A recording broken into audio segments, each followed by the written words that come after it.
evening and welcome to the Red Cup, GarLan Red Cup Variety Podcast. I am Logan Lanier.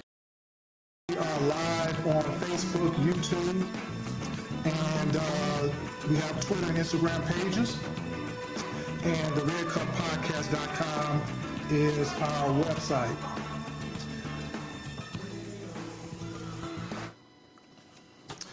The GarLan Red Cup Podcast, where there's always something good in the Red Cup. And good evening to everybody. This is a special presentation that I'm having, or we're having. My co-host will not be on with us tonight, but you do have me. And tonight we're going to talk about voter rights and police reform.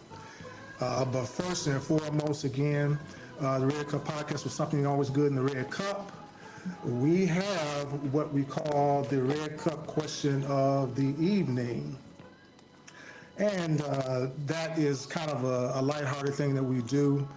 And the question is, and you all, all of us, in growing up, have received an allowance, or our relatives, mother, father, grandmothers, aunts, whoever will give us some money.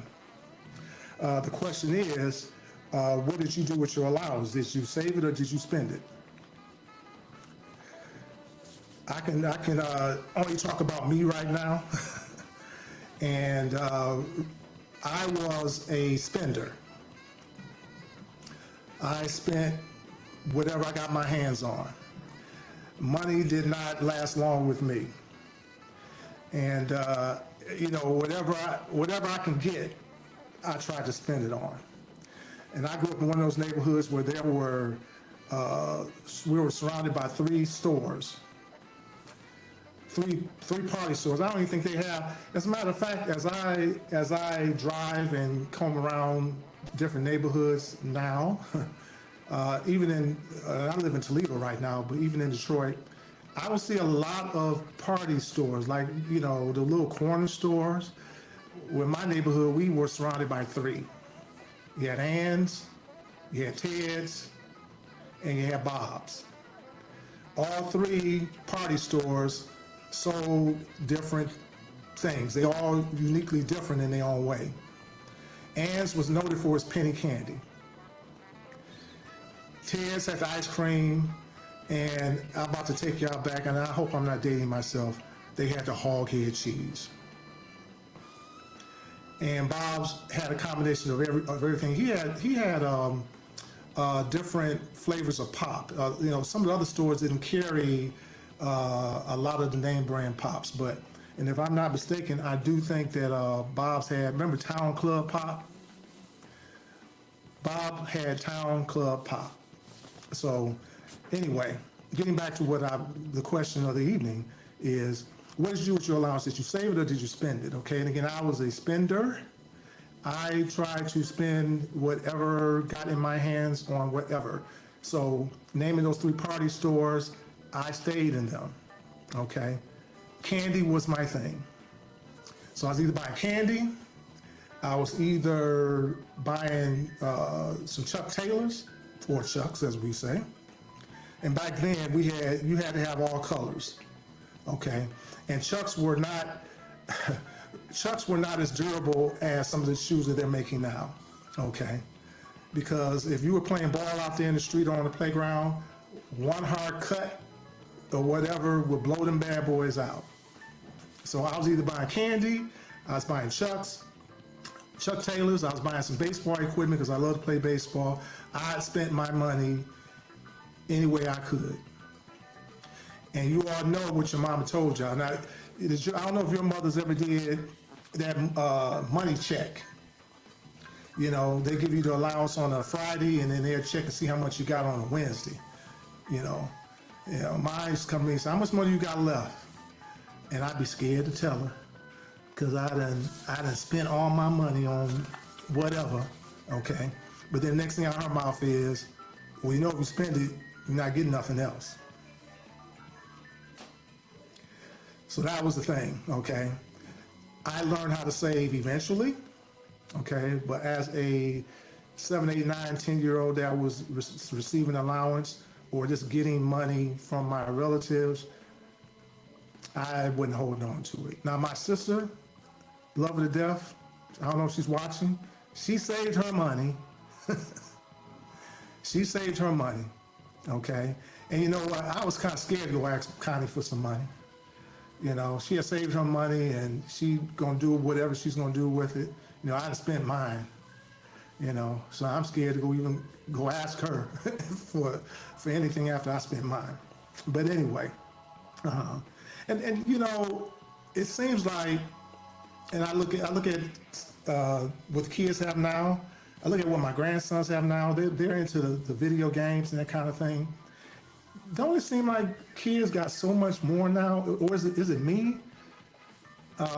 We were more outside and playing and that kind of thing, and you know, made sure we had football and that kind of stuff. You know, my grandkids, they happy they get a new game.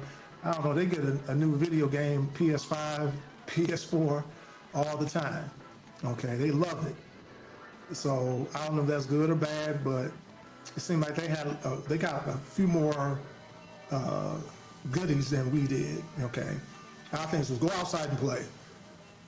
You know, we go outside, stay all day and play. Okay, if we got any money, like I said, we find ways to spend it.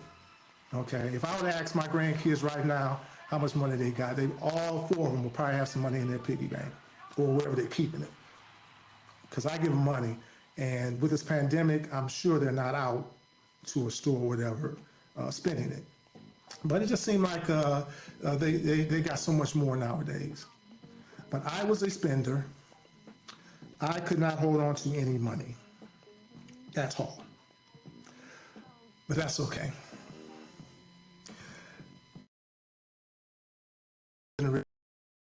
Reduced by 20. And again, going to talk about rights and police reform tonight. And we got 2 special guests coming on here in the next few minutes. But again, as we continue to talk here and socialize, I would like to hear comments. Our podcast platform will be set up to take comments where you'll be actually be able to dial in. That's forthcoming. So I got to continually disengage in our conversation. But what you can do is you can go on our Facebook page, which is GarLan Red Cup Podcast, and drop a comment if you like. Be nice.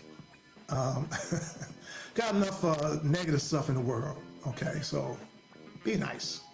But if you'd like to comment on what on the question of the evening, what did you do with your allowance? Were you a saver or a spender?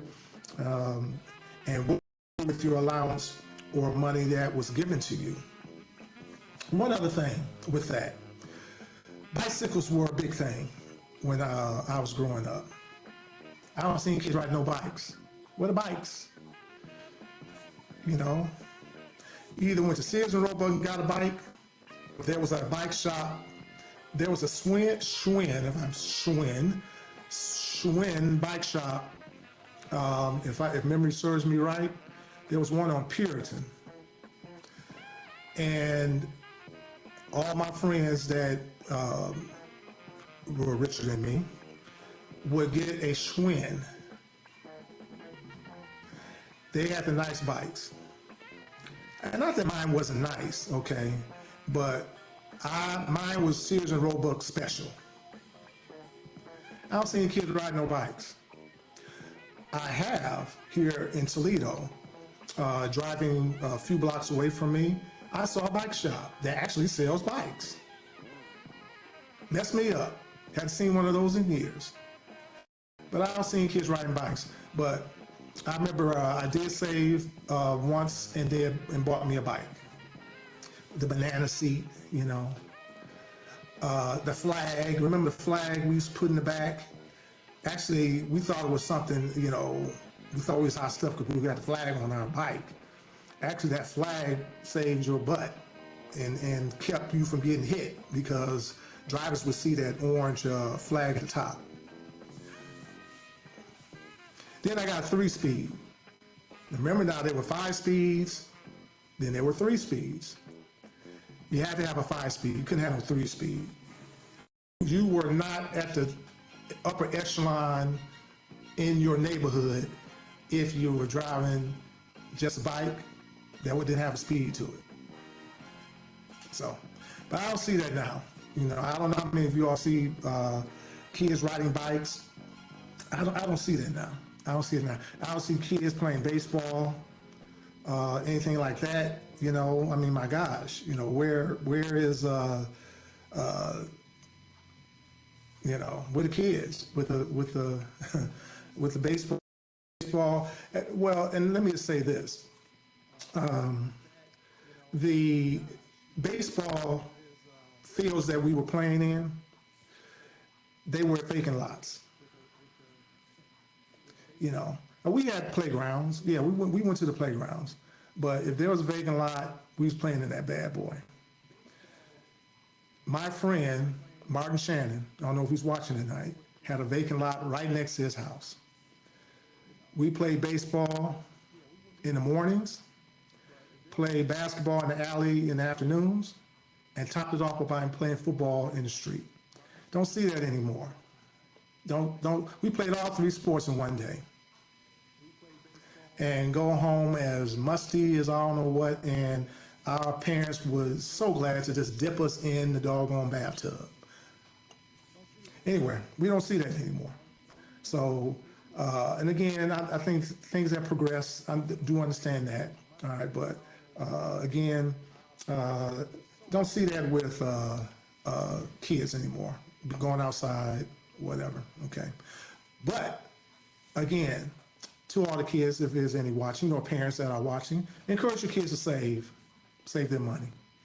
You know, teach them how to save and how to balance a checkbook, that kind of thing. Although checkbooks are kind of getting obsolete because we have debit cards and all this other technology going on, but you still got to balance your account.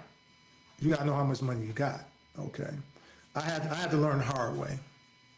I did. I admit I had to learn the hard way. Like I said, I spent. If you looked up my name in the dictionary, spent was probably next to it because I spent money like 40 going north. Okay, a lot better now. Again, believe me. But back then, allowance. Aunt give me some money. Grandmother give me some money. Mother give me allowance. Burn a hole. I'm getting some gym shoes. I'm getting me some candy. I'm getting some for my bike. I'm getting something to play outside. Baseball, like I said, get a new glove, new bat, whatever. But again, don't see that anymore with kids playing outside and that kind of thing. But teach the kids to save. Teach them the art of balancing their accounts. And it will, I'm telling you, it will go a long way with them. And as a matter of fact, as things are going on now, so much going on in the world, this is the time to do it. This is probably a good time to do it. So let's do that, boys and girls. Teach our kids, our grandkids, the art of saving. As we go forward here, the Red Cup Variety Podcast, again, is produced by 22 Design Studios. And got to pay a bill here.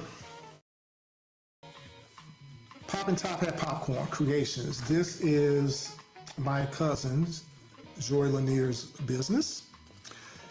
She's been featured on many Detroit TV news outlets, News Channel 4. She's been on Fox 2 News. Her store is located on 1376 Broadway in downtown Detroit. And she says over 50 delicious flavors. 50. I'm talking about popcorn now. 50 delicious flavors. Okay. They do, weddings, birthdays, special events. They will create your own event. Pop in to Poppin' Top Hat Popcorn Creations And you can find their advertisement on our website, which is the redcuppodcast.com. And again, go on our website and take a look. All of our past shows are on the website. This is actually our 15th show. Probably not including, we have some special shows in between there. But this is actually our 15th show. We launched on October 24th, 2020. And we've been doing pretty good. So if you be so inclined, go on our website, take a look. All our past shows on there, and we are advertising. If you would like to advertise on our website, just let me know. Go to our Facebook page, the GarLan Red Cup Podcast, and put it in there and say, hey, Logan, I would like to advertise. Free. We're not going to charge you anything. We're going to charge you one red penny. As we go on here, and again, our guests will be on here in a few minutes. Again, we're going to get into voter rights and police reform. Lots going on nowadays. There's a lot going on. Just listening to the news here, there was another young man, not of color actually, but nevertheless a young man, got shot in Chicago. It's getting bad. Now, every incident has reasons, okay? And they said he had a gun. But, you know, there's still no justification for killing if he obeyed verbal commands and that kind of thing. We're going to get into police reform. We're going to talk about that in depth. And again, we're going to talk about voter rights. With all that's going on, we had the largest voter turnout in the history of the United States, as we know, for the 2020 election. And since then, and we know that a lot of things have gone on in these United States behind that. Nevertheless, now there is some issues with that whole process. But voter rights, a lot of states are going to that, and they want to change some things up. And we're going to talk about that again in more depth. But it really a shame the young man in Chicago got shot. Then there was another incident I was reading. This is not having to do with police or anything, but there's a incident in Indianapolis where individual went into a FedEx warehouse and just started shooting. They showed the picture of the individual that did that. He looked like he was 12 years old. Did y'all see that picture of him, of the young man that did the shooting? And then he turned the gun on himself. Why? I mean that's been happening a lot lately. And again, you know, we don't know. We don't know what's on the minds of individuals. But again, that's something that we're going to, again, police reform. You know, and outside of police reform, you know, we talk about gun control. You know, there's arguments about that now. Who can purchase a gun? You know, they want to do more screening. You know, all these things are coming out behind these incidents that are happening. You know, but again, hey, you know, I mean, and we're going to come up with solutions, and we'll sit down at the table and talk about them. You know, but ultimately, we're going to talk about this here in a minute.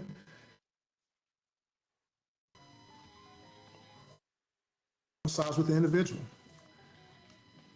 Hard to screen somebody. I mean, somebody that goes to purchase a gun, you don't know if he had any mental issues. And here lies where it starts. They want more screening. I mean, but how can you do that? Who's going to provide some a merchant that's trying to earn a living, make a living, that sells guns? But we'll see. We shall see.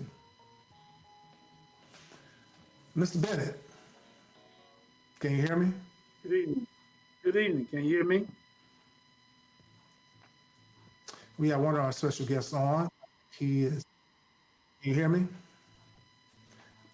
While he's getting his audio, you on mute.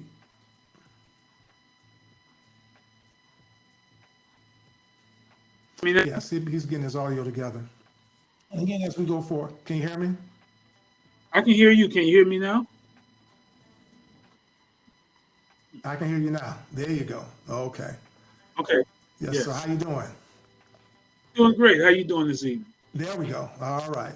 Okay, I am doing good. And we have another guest coming on, but right now, as we're waiting for him, ladies and gentlemen, I'm going to introduce our first guest.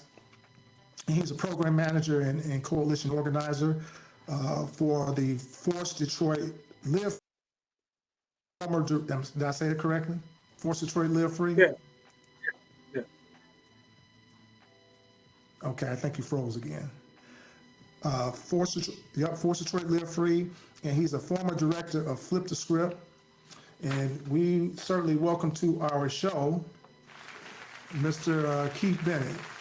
Welcome, Keith. We appreciate you. Thank you, Dan. Yes, sir. Yes, sir. Mr. Bennett and I go back, and we used to work together a little bit back in our law enforcement days. Yes. But now we both are happily retired. Yeah. I'm Away semi. from that, but Yeah. but Away you from and that. I, Right. you some well, I am semi too. I mean, Yeah. That's what I I'm thought. still Yeah. doing Yeah. stuff. So, Yeah. but we're we're retired from that From the particular hectic space. entity of our Yeah. life, and Yeah. we're Yeah. yeah. From that hectic space. Yeah. But yeah, yes, sir. And our second guest is coming on right now. And again, and ladies and gentlemen, with this pandemic, we have to resort to modern technology. At some point, I will be in a studio and having my shows ran through a studio. But until then, and things get better, and our podcast is ran through Riverside FM, who has been tremendous since I've launched my first podcast. But things get better. This is just what it is. We make do with what we got. So, yes, sir. I see Mr. McGee. Okay, I think he's still trying to get on there. But again, as we move forward, and we're going to talk about voting rights and police reform. The voting rights again. Here it comes. I don't want to get ahead of myself because you got there, Frank? Okay, I see your face.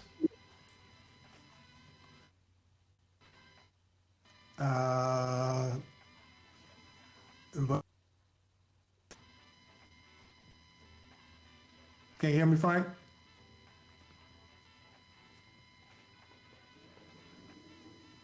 Okay. Can you hear me? Okay. Still working on it. I think you just got it.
Hello?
I'm on a podcast. I'll call you back.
Frank, are you ever able to hear me?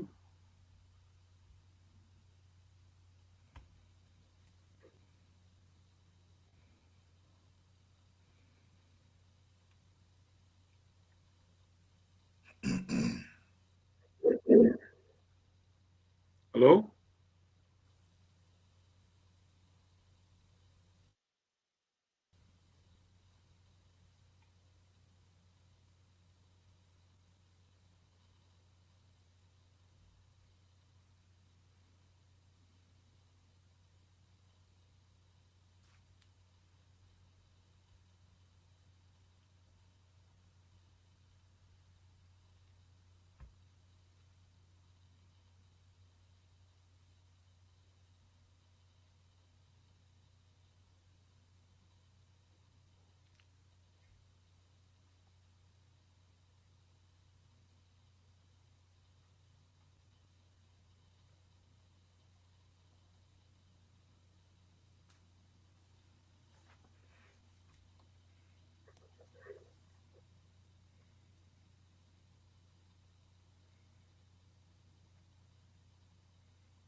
Hello?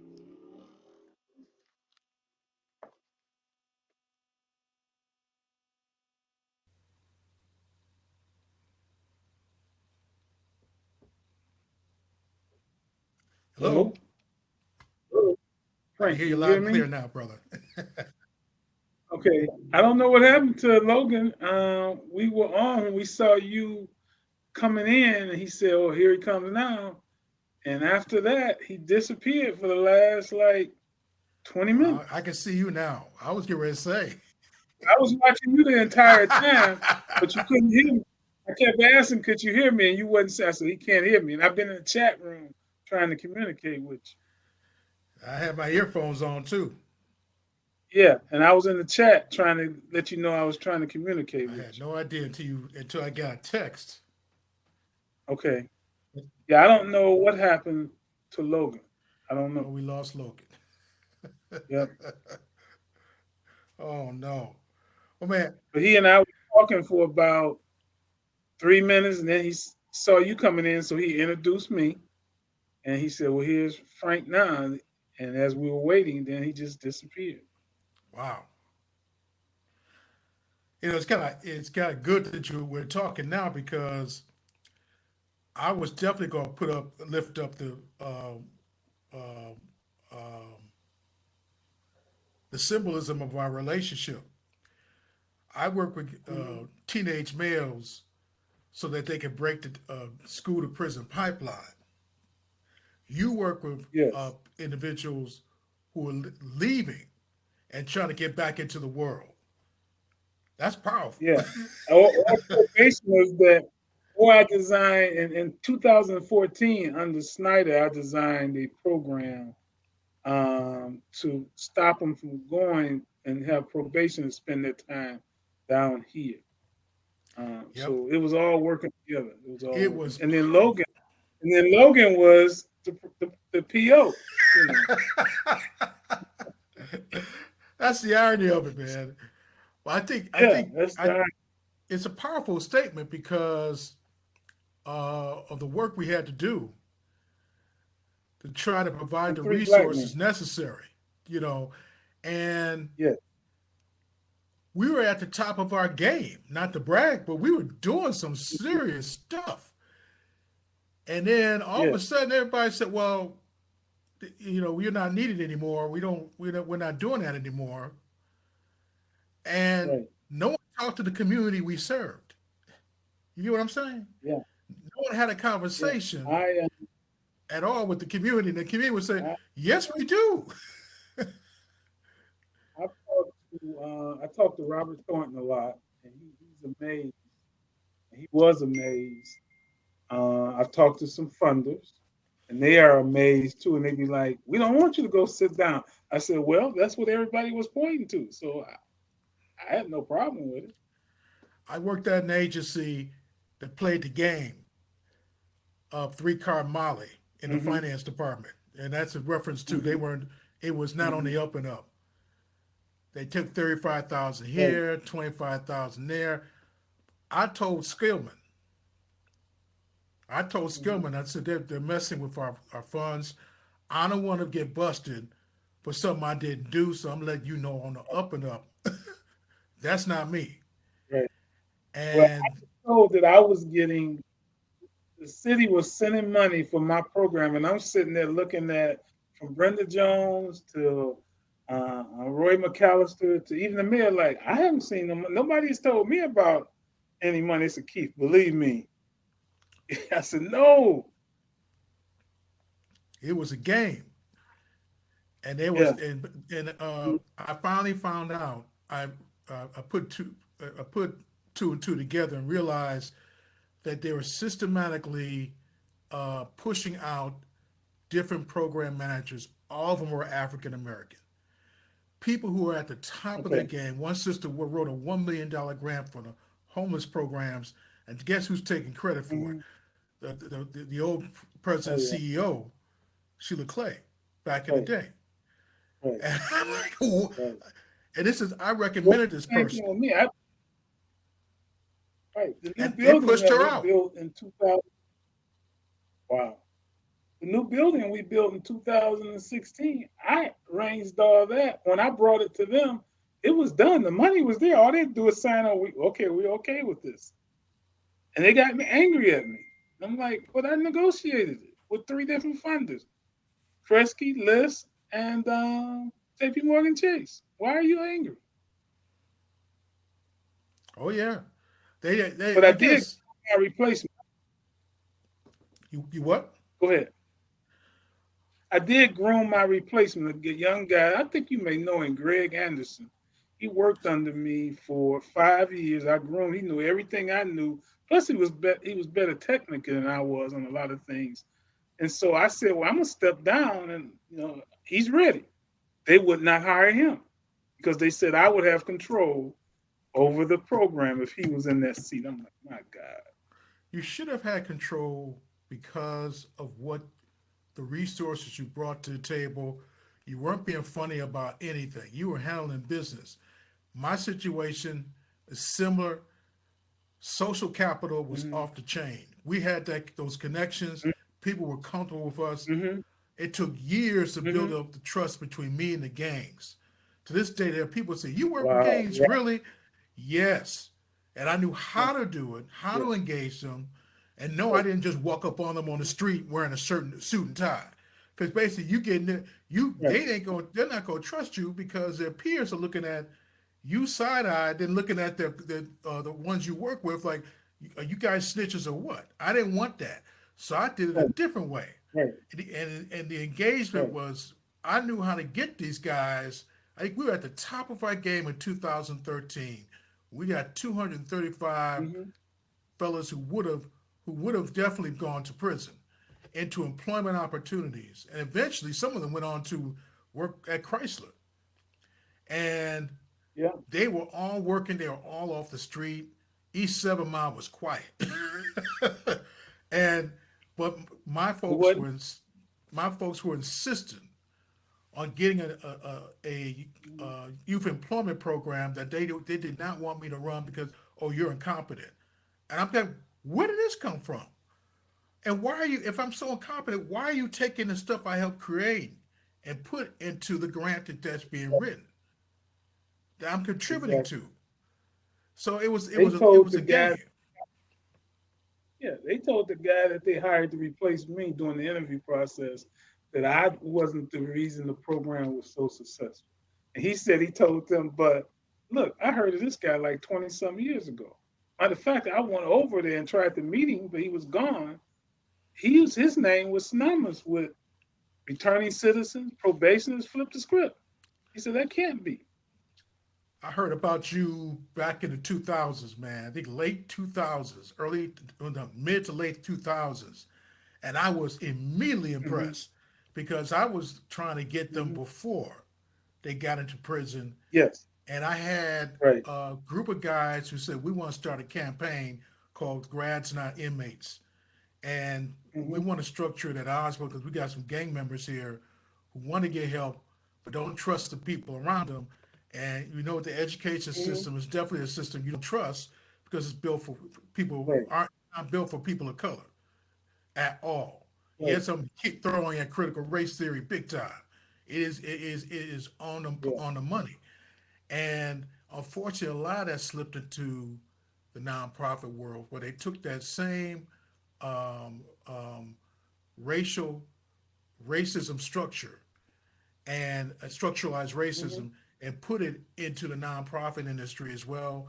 And even the funders Hmm. is there. And so to this day, we're still not getting the support needed to be successful.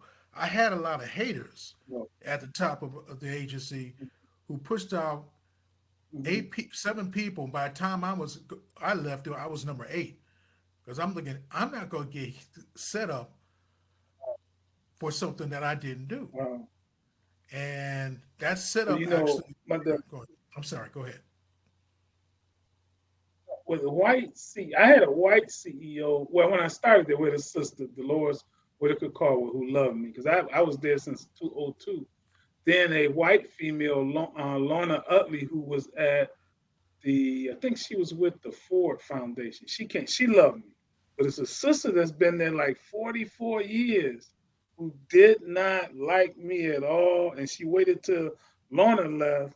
And then we got Dan Verner, who was just like Neapolitan, just and he believed everything she said, just everything she said. And you got to check that. I mean, when you come in as a leader, you got to weigh that and say, is this guy a knucklehead or is it the real deal? And when during my final fiscal year there at NSO, this is going to blow your mind.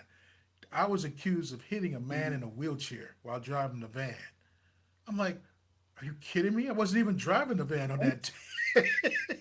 But they would not Wow. buy it. And it happened ironically on 9/11. So they got my right Wow. hand. There was if I had to go to lunch, I had the NSO van there for lunch. So they just assumed it was me. As I dug down deeper into this, and obviously we had a high powered camera for anyone who came into the parking lot to get the vans or parked. They realized that I was nowhere to be found on 9/11. I was in my office doing God's work. So obviously, the guy who works with me in the tech department, he called me up late that night and said, "You're not on you rolled up on 9/12 like you said you did." I said, "I know." So Mm-hmm. don't you know they still told people at the agency that I hit somebody? They were trying to attack my character, Wow. you know. And I'm looking at Well, and he was the guy who tipped me off was furious. And that's when I mm-hmm. realized that hey, this is the last year I want to be here. The HR person was brand new. Mm-hmm. So she was looking at them, from what I hear, side eyed. She wasn't buying it at all. And Mm-hmm. so eventually, when I did when I did leave, I had ironically saw the van that originally did it, that hit that guy. And that Wow. van was Wow. sold to the gentleman from NSO. That's why they looked at the van and saw all the logo and everything, but they didn't take off all the markings.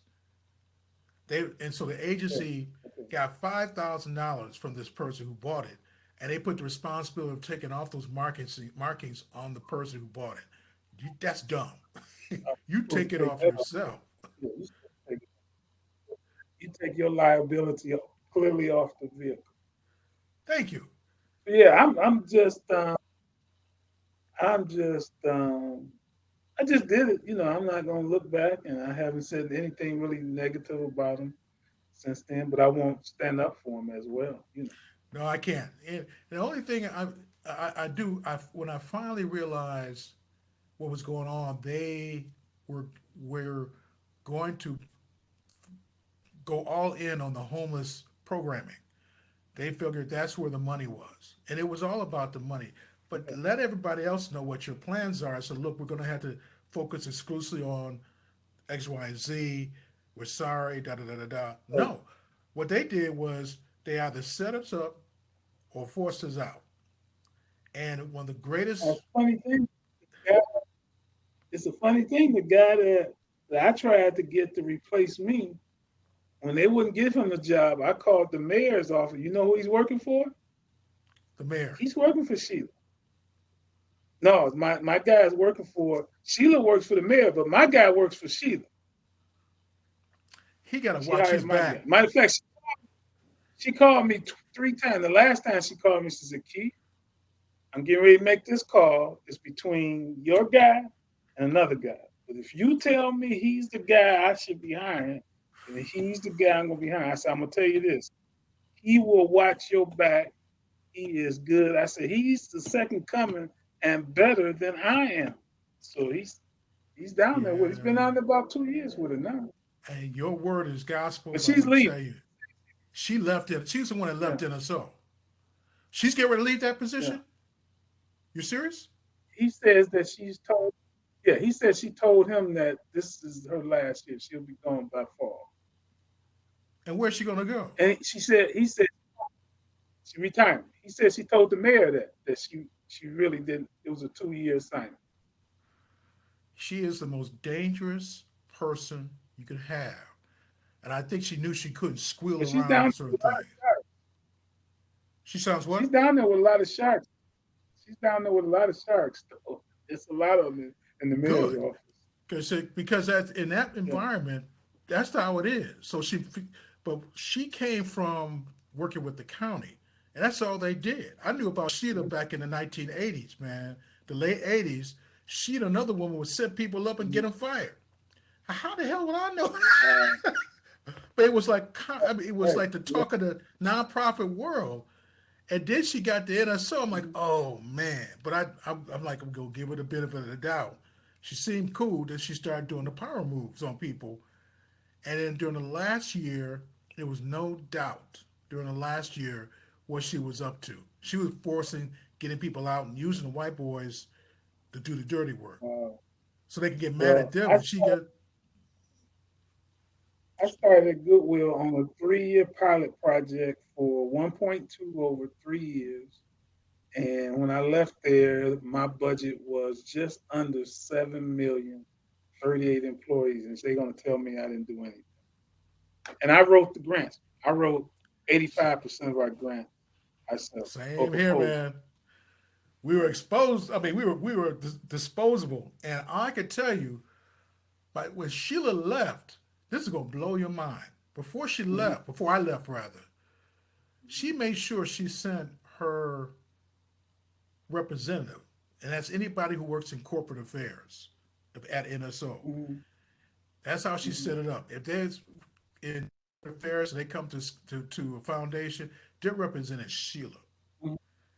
And Okay. when she what she did was she sent this white woman to the Skillman Foundation and took a dump on my Mhm. reputation. Told everybody how Wow.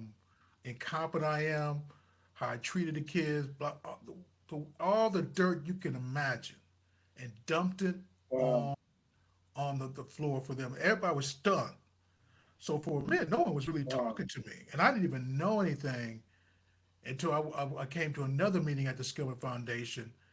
And Tanya Allen walked up to me and she wished me well on moving on. She didn't say anything about retirement, but she looked very angry. But she shook my hand and then she moved on. I'm like, okay. And then what Sheila did was she through systematic with every program she was trying to push people out of, she'd have a staff person.